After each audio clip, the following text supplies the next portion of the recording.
بسم اللہ الرحمن الرحیم۔ اللہ کے رسول کی تعلیم بالکل مختلف ملتی ہے اور ان سو کالڈ بزرگوں کی تعلیم بالکل مختلف ملتی ہے۔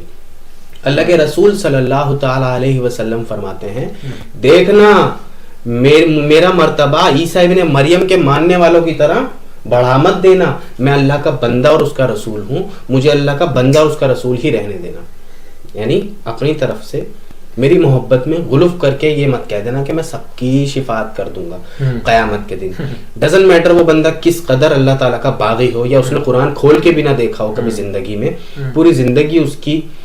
امانیہم میں گزری ہو،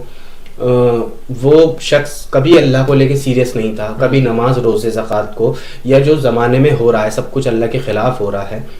شریعت پر عمل نہیں ہو رہا ہے یا خلافت پر عمل نہیں ہو رہا ہے، لیکن اس نے کبھی خلافت قائم کرنے کی، دین کو قائم کرنے کی جد و جہد نہ کری ہو، اس کے باوجود بھی اللہ کے رسول اس کو گھسیٹ کے جنت میں لے جائیں گے؟ قرآن میں تو بالکل اپوزٹ ملتا ہے۔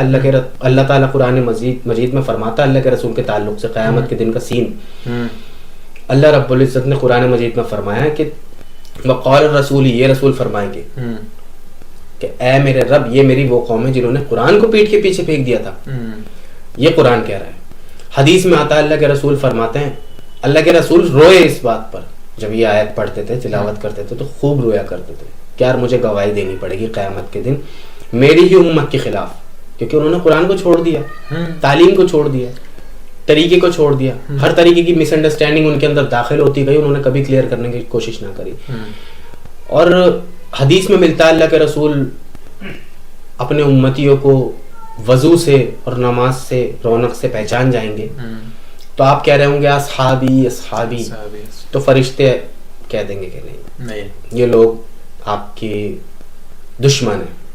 انہوں نے آپ کا دین بدل دی۔ تو اللہ کے رسول فرمائیں گے سحقن سحقن و بین عبادی، سحقن سحقن و بدل عبادی، تم میری نظروں سے دور ہو جاؤ، تم نے میرے جانے کے بعد میرے دین میں بدعات شروع کر دی،